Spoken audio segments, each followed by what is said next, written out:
This is one device. The launch of Apple's iPhone marked a significant shift in the mobile phone industry. Today, Apple is going to reinvent the phone. And since then, more than 1 billion of them have been sold. The iPhone is not just a sophisticated phone with a touchscreen and an inbuilt music player. It's raised the bar for personal computing and digital communications in an uncharted domain, and has also single-handedly contributed to Apple's fortune. The almost $1 trillion, the $750 billion that Apple is worth is due largely to the success of the iPhone. The iPhone's not going anywhere. It is a staple of how we all expect to be able to communicate in the future. When Steve Jobs launched the iPhone, it was the first device to have a touch-sensitive screen, multimedia player and Wi-Fi support. That was a big deal in 2007, and Time magazine called it the innovation of the year. Since then, Apple has introduced 3G mobile internet connections, built-in GPS, Retina display, Touch ID fingerprint sensor, and a virtual intelligent assistant called Siri. All that has given the iPhone a loyal fan club. It's made me very dependent on it, which is okay with me because I literally have the world in my hands. It's been great. I can do everything, pay my bills, make reservations, learn stuff. It's awesome. It's like a computer right in my hand. And for those who invested $10 in Apple in 2006, when the iPhone was launched, their return today is a neat $106. The iPhone has had a great run so far, but its rivals are catching up. More than 2.5 billion smartphones have been sold around the world, and the reasons to buy a new iPhone are not compelling.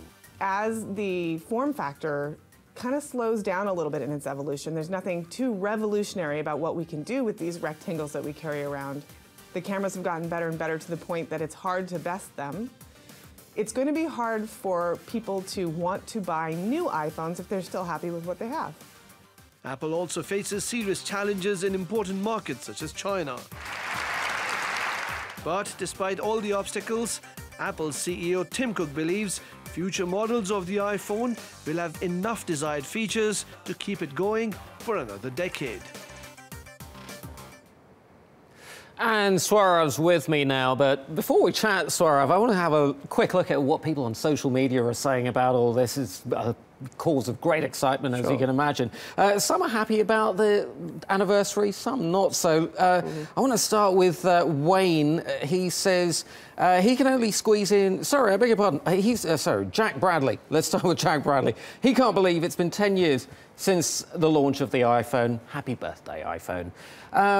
Wayne, however, says that he can only squeeze in 10 photos onto his latest iPhone, compared with 5,000 on the original. He must have some very big photos, right, Sourav?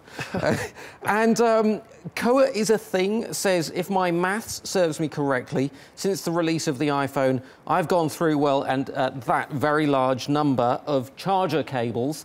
And my favourite here, Sourav, Jake Humphreys tweets, so the iPhone is 10 years old and they still haven't sorted out autocorrect. We've all been there, right, Sourav? That's right. The bane of our lives everywhere. Sourav, so let me ask you, are you iPhone or Google, Android? Well, before I answer that, let me just put a disclaimer here that I'm not an Apple hater, and I've got a Windows laptop and I've got an Apple iPad, but I use an Android phone, and they all coexist peacefully. But to answer you, I'm a hands-down Android person because... Why? Because even before Apple came out with predictive texting, swiping, and third-party keyboard and widgets, Android did it years ago. And I do understand, and I give credit to Steve Jobs and the entire team at Apple for being really revolutionary when it comes to the design of it. But when it comes to the operability, when it comes to the functioning of a device that you would want to work more than a smart, cool camera or a music player, I would say it's an Android. Even today, Android wins hands down on widgets, and Apple had to introduce it with its iOS 8 so far. So yeah, when it comes to customizing, it's Android. Yeah, interesting times. I mean, you know, we talked about Apple a little bit. Let's, can Apple keep on squeezing more and more revenue growth out of this one product?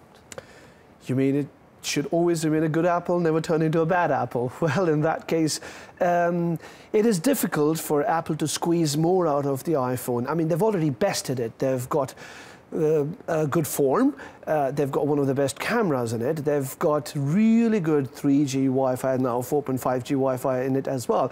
What else can you do with it? So I think it's going to be difficult to tempt people to buy more iPhones in the future. Something we're all going to be keeping an eye on. Sourav Roy, thank you very much indeed.